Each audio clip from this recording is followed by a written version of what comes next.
जय hospital आता doctor अफसर शेख यांच्या मार्गदर्शनाखाली 6 मार्च पासून सुरू 24 तास वैद्यकीय सेवा, casualty, ICU, OT, general ward, special deluxe room, lab, X-ray सह अन्य सुविधा उपलब्ध। शहरात होते त्या अनोख्या बॅनरची चर्चा, सोलापूरकरांचं वेधलं लक्ष। वडिलांनी मागच्या 40 वर्षात सोलापूरसाठी काही केलं नाही, त्यांचे लेख काय करणार असा मजकूर असलेलं बॅनर शहरात झळकतंय। सोलापूर लोकसभा निवडणुकीमधील अपक्ष उमेदवार सचिन मस्के यांनी शहरात हे बॅनर लावलाय। लोकसभा निवडणुकीतील प्रचाराचा आजचा शेवटचा दिवस आहे।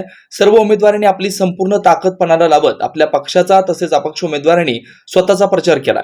सोलापूरचा विकास करण्याची हमी देत उमेदवारांनी आपल्याला मतदान करावं असं आवाहन सोलापूरकर मतदारांना केलंय। लोकसभा निवडणुकीच्या निमित्तानं एकीकडे सोलापूरच्या विकासाची चर्चा होत असतानाच रविवारी सकाळी अपक्ष उमेदवार सचिन मस्के यांनी वडिलांनी मागच्या 40 वर्षात सोलापूरसाठी काही केलं नाही, त्यांचे लेख काय करणार अशा मजकुराचं बॅनर संपूर्ण शहरभरात लावून राजकारणात एकच खळबळ उडवून दिली आहे। या बॅनरच्या माध्यमातून सचिन मस्के यांनी अप्रत्यक्षपणे सुशीलकुमार शिंदे आणि काँग्रेस उमेदवार प्रणिती शिंदे यांच्यावर निशाणा साधल्याचं बोललं जात आहे। सचिन मस्के आणि प्रणिती शिंदे हे सोलापूरच्या राजकारणात परंपरागत विरोधक म्हणून ओळखले जातात। उच्च शिक्षित उमेदवार असलेल्या सचिन मस्के यांनी बॅनरच्या माध्यमातून आपली भूमिका सोलापूरकरांसमोर मांडण्याचा प्रयत्न केलाय।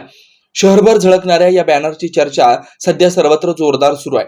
नागरिक या बॅनरचे फोटो काढून सोशल मीडियावर व्हायरल करतायत। व्हॉट्सअप, फेसबुक, इंस्टाग्राम अशा विविध समाज माध्यमांवर या बॅनरची चर्चा सुरू आहे।